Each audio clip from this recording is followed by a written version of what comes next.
Hello there, I'm Wanix and welcome to Filming Report. In this episode, we will be checking out at the 2013 mystery thriller Prisoners from director Denis Villeneuve.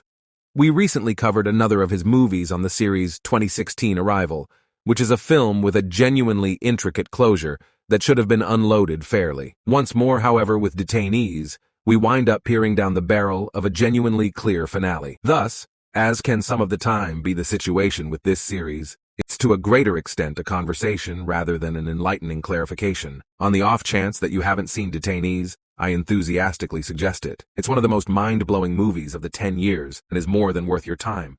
At 2.5 hours, there's such a lot of that happens in this film that we're about to jump as far as possible and expect that you're genuinely acquainted with the film. The most recent 10 minutes of the film sees Hugh Jackman's personality, Keller Dover, shot in the leg and caught in a disguised pit underground, left there by the one who kidnapped his little girl. Holly Jones, played by Melissa Leo.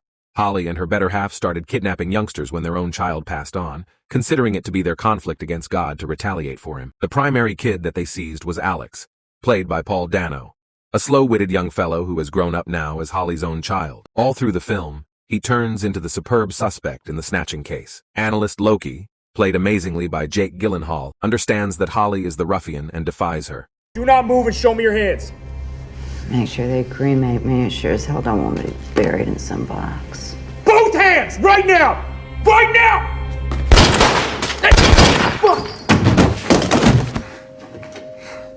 With Holly dead and Loki injured, he brings up Dover's girl, Anna, to the medical clinic, quickly having at last found and saved her, while Dover himself is caught underground and dying.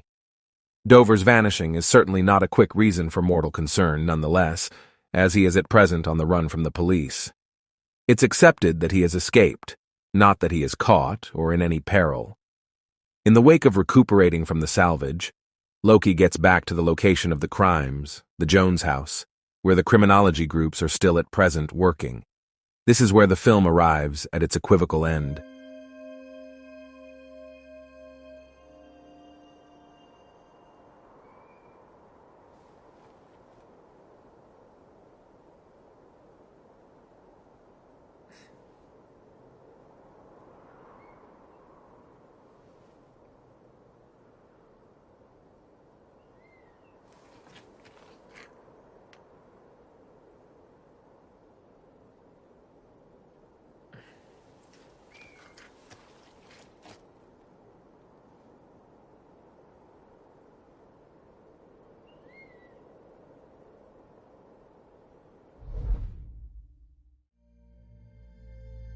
So what was the sound that Loki heard? It was Dover in the pits, under the vehicle, whistling for help. The whistle being referred to is a well-established Chekhov's firearm. All through the film, the actual idea alludes to how each component of a story ought to add to the entirety, the well-known expression being, on the off chance that in the main demonstration of a story you have draped a gun on the wall in the accompanying one, it ought to be discharged.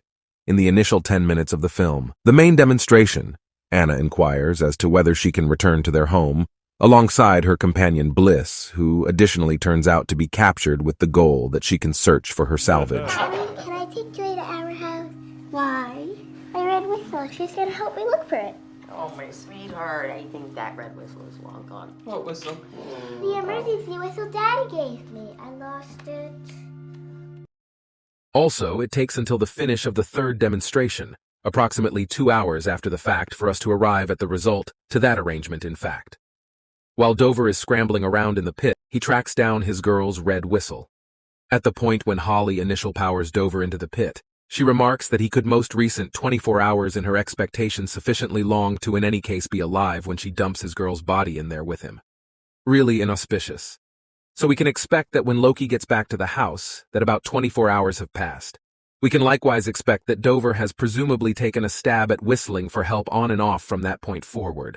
Yet most likely the crime scene investigation group could have heard something, isn't that so? So perhaps Dover had a go at whistling for a long while without much of any result, and passed out depleted and in a ton of torment. Furthermore, similarly as he returned into awareness down there, he starts to faintly whistle once more, clutching the last flicker of life left inside him, right as Loki ended up turning up. In any case,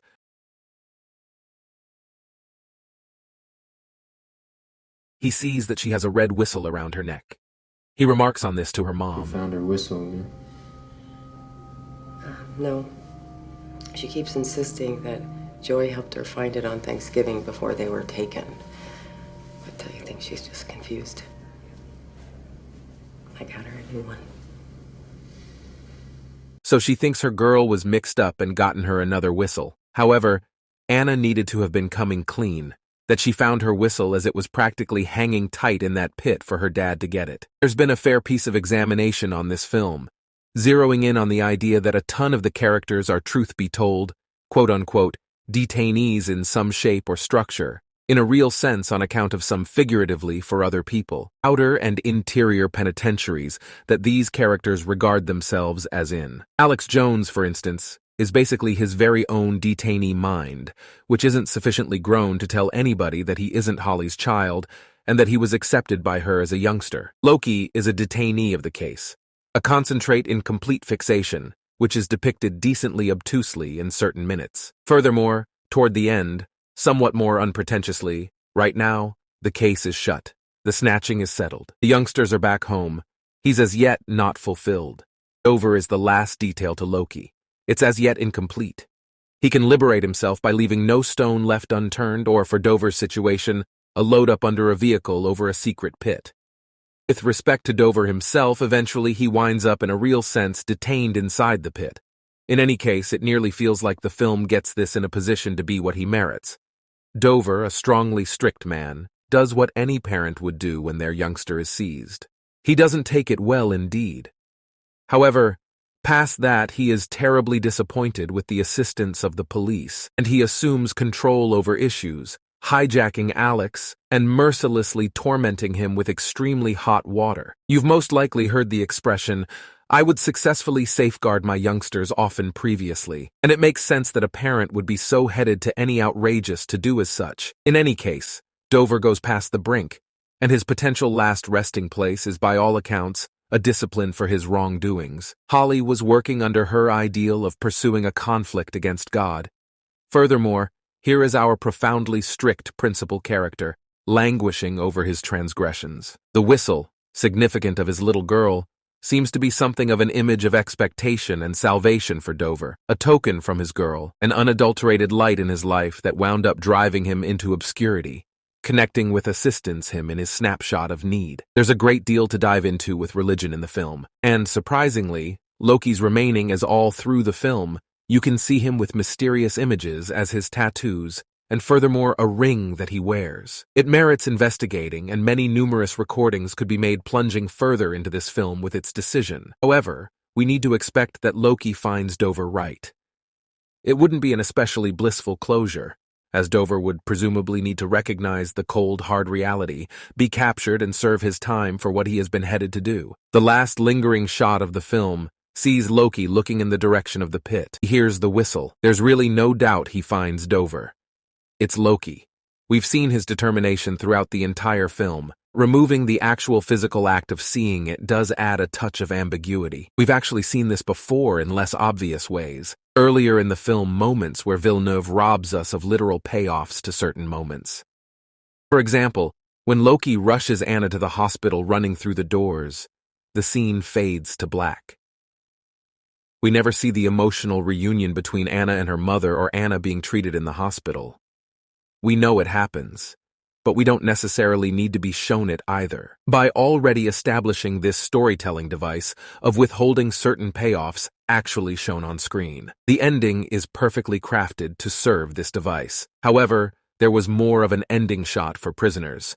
The scene did continue, but this was more of a fail-safe measure in case test audiences felt more needed to be shown. The original ending as written was what we see in the finished film. Here's what the screenwriter Aaron Guzikowski had to say on the matter. Oddly enough, that's how it was in the script when it was bought. It never really changed. When we were shooting, we did shoot a version where it goes a little beyond where the fade-out is. There's a version where he moves the car and sees Hugh down there and so on. None of us really wanted to do that version, but we wanted to make sure we had it in case. Once the film was put together, it seemed like it really needed it, but I just think that's the moment when the movie is ready to end, you know?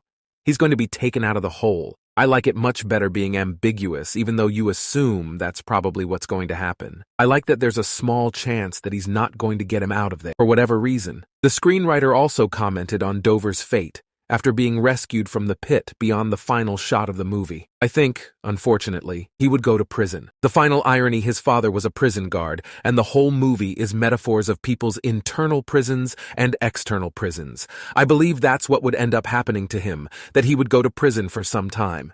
So, what did you think of the ending to Prisoners? Did you enjoy the ambiguity of not being explicitly shown? What happens after Loki hears the whistle? Or would you have preferred to see the actual act of Loki uncovering the pit and finding Dover down there? Let us know down below. And as always, thanks for watching.